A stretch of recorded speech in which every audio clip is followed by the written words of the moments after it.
Saturday, June 16th. Well, Carl Ray has arrived. It's almost midnight, and Maggie is out with her boyfriend, Kenny, and boy, is Dad mad. She hasn't even seen Carl Ray.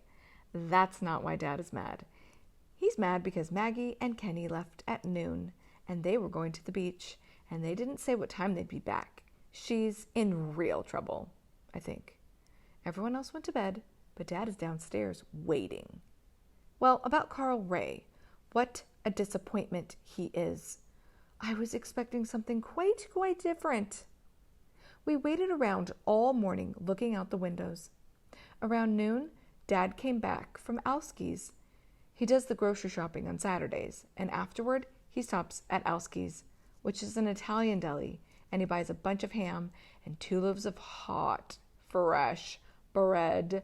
And as soon as he gets home and we put away the groceries, we always dive into the hot bread and ham and make these enormous sandwiches. It's the best part of Saturdays, usually. Just as we finished putting the groceries away, and seconds before we were going to start cutting up that great bread, Dougie comes into the kitchen yelling, "Carl Ray! Carl Ray! There's a guy at the door who says he's Carl Ray!" What timing.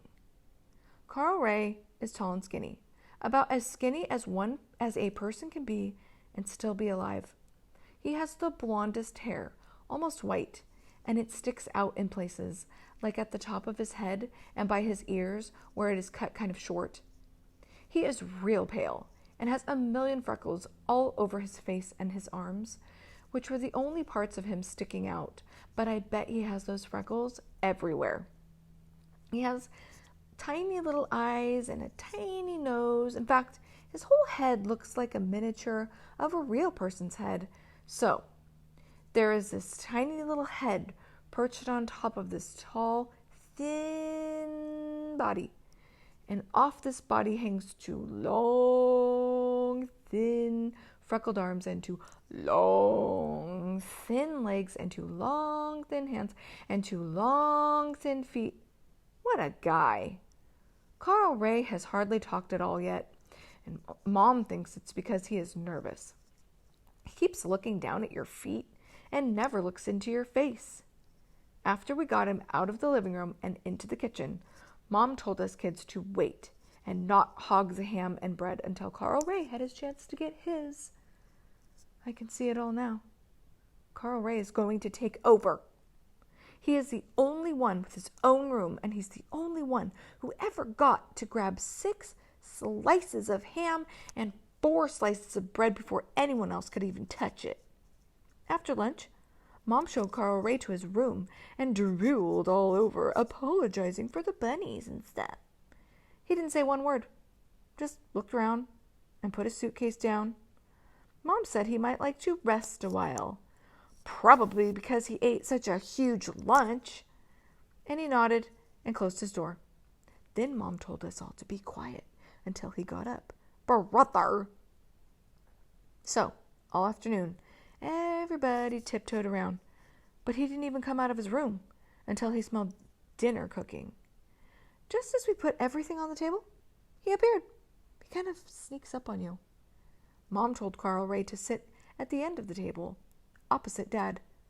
That's a special seat that we all take turns sitting in. I don't know why it is special. It just is. For being a skinny person, he sure eats a lot. He had 4 pieces of chicken, 3 helpings of mashed potatoes, about a ton of green beans, 3 glasses of milk, and 2 helpings of cake. Mom kept looking at the chicken, as if she could make more pieces appear by staring hard enough. And when Dennis went to take his second piece, she gave him a dirty look and said, "Wait a bit, we have company." After dinner, we all sat around watching TV. Carl Ray sat in my dad's favorite chair, the one none of us is ever allowed to sit in when Dad is in the room. During the whole night, Carl Ray never said one single word, even though sometimes Mom or Dad would say something to him. He just nods or shakes his head. Sometimes he grunts a little. When everyone started going to bed, Mom said, "Now let Carl Ray get into the bathroom first." So we all waited around while he went into his room and shut his door. We waited and waited and waited. Finally, Dougie went over and peeked under the door and whispered that the light was out. Doesn't Carl Ray even wash up or brush his teeth before he goes to bed? It's 1 o'clock and Maggie isn't home. I bet Dad is still waiting in the living room. I sure wouldn't want to be her tonight. Sunday, June 17th. Carl Ray is going to drive me crazy. And so is Maggie. Lord. First, Maggie. She got home at 2 a.m. I know because she came into the room crying and throwing her shoes around. And she turned the lights on, and needless to say, I wasn't sleeping through that. When I asked her what was wrong, she said, everything. I said, like what? Everything. And Kenny and Dad. Oh, I'm so mad. She was mad. Why are you mad? She glared at me. Because I told Kenny we had to call and kept saying, yeah, and because Dad never lets me have any fun, and because now he says I'm grounded for at least 2 weeks, and next Saturday is the biggest party I'll ever be invited to, and because Dad told Kenny not to show his face around here until he can be a gentleman, and because Kenny probably will never speak to me again. Then she threw herself down on her bed and started pounding her pillow and sobbing. I hate it when she does that. It looks like a movie. I told her Carl Ray had arrived. So what? She said. Don't you want to hear about him? No.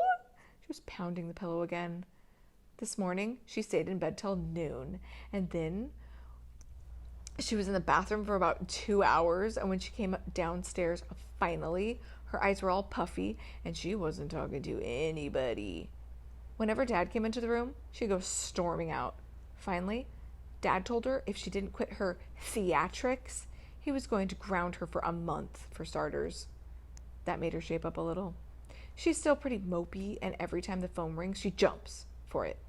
But at least she's talking to people a little bit. For instance, she's the only one who seems to be able to talk to Carl Ray and get some words out of him. I heard her asking him some questions, and he actually answered her with words. It went something like this. So, I hear you're going to look for a job. Is that right, Carl Ray? Yep. When? Tomorrow. Where are you going to look? Long pause by Carl Ray. Then, don't rightly know. What sort of work are you interested in? Long pause by Carl Ray. I don't rightly know. What are you good at? It's Maggie, all right. She just keeps picking away like a vulture or something. I was glad that I didn't have to try to make conversation with him. It's painful. Besides, I was already mad at him for spoiling my day. I was supposed to go over to Beth Ann's at 11, and we were going to go and hang around the pool. But Mom said I had to wait until Carl Ray got up so I could make up his bed and stuff.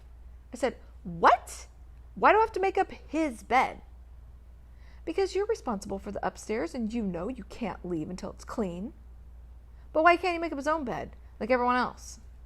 We have this hugely complicated chore system at our house.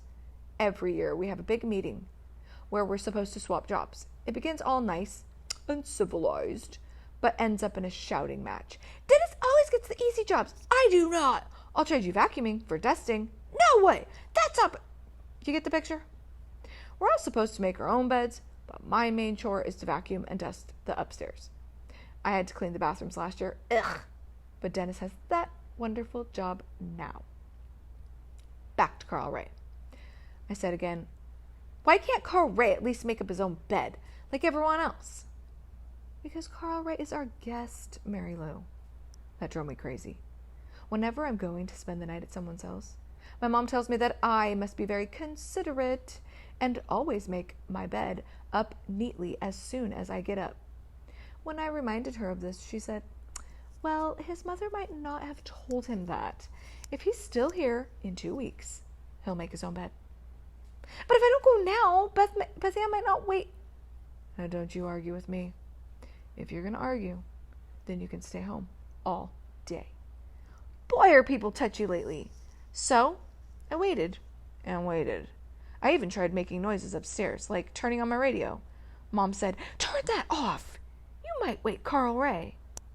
Exactly. I waited a little longer and decided to go ahead and do the vacuuming in the other bedrooms and the hallway, so all I would have left to do would be Carl Ray's room. Mom came flying up the stairs after me and flipped off the switch and said, "I told you to keep quiet up here." But Mary Lou Finney, when Mom says Mary Lou Finney, she means business. I kept calling Beth Ann about every 15 minutes, telling her Carl Ray still was not up and I couldn't leave until I did maid service for him. Finally, at 12:30, Beth Ann said, "It doesn't sound like you're ever going to get out of there. I'm going for a ride with my parents." I was going mad when old Carl Ray finally did stroll out of his room at about 1 o'clock. I nearly pushed him over when I passed him.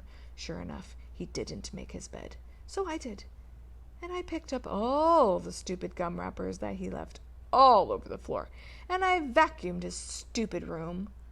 I was done by 1:15, but then I had nowhere to go. All Carl Ray did the entire day, was sit in front of the television set, chewing gum and watching whatever happened to come on. I don't think he even got up to change the channel.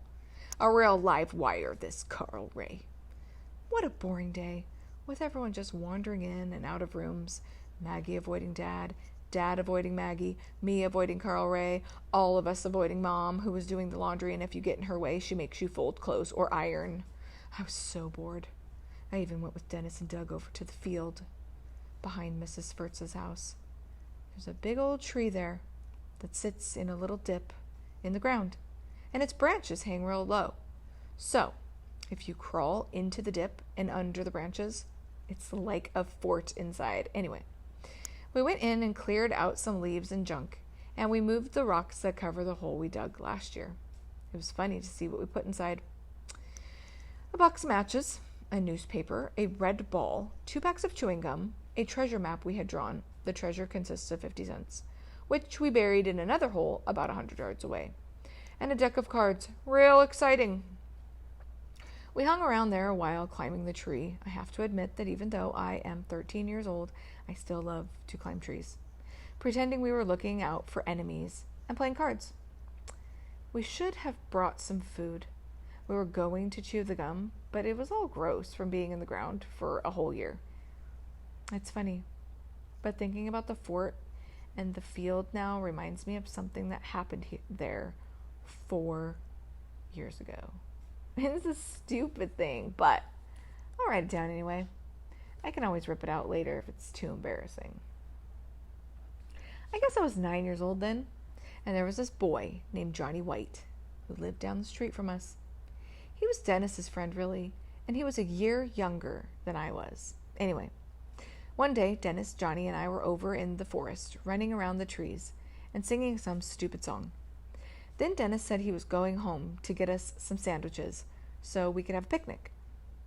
Johnny and I walked all around the field with the tall grass where there were bunches of buttercups too, and I picked one and rubbed it under Johnny's chin, which made him laugh because he had never seen anyone do that before.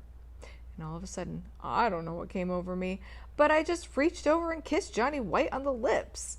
I don't think I had ever kissed anyone but my parents on the lips before, and I was real surprised because his lips were so soft, but they didn't taste like anything at all, so I kissed him again, mainly just to see if I could taste anything. We didn't hear Dennis coming. The first I knew he was there was when he said, "Hey, what are you doing?" But then we just all ate our sandwiches and went back to messing around in the forest, climbing trees and stuff. And I didn't think any more about kissing Johnny until the next day. What a mess. Mrs. White called my mother.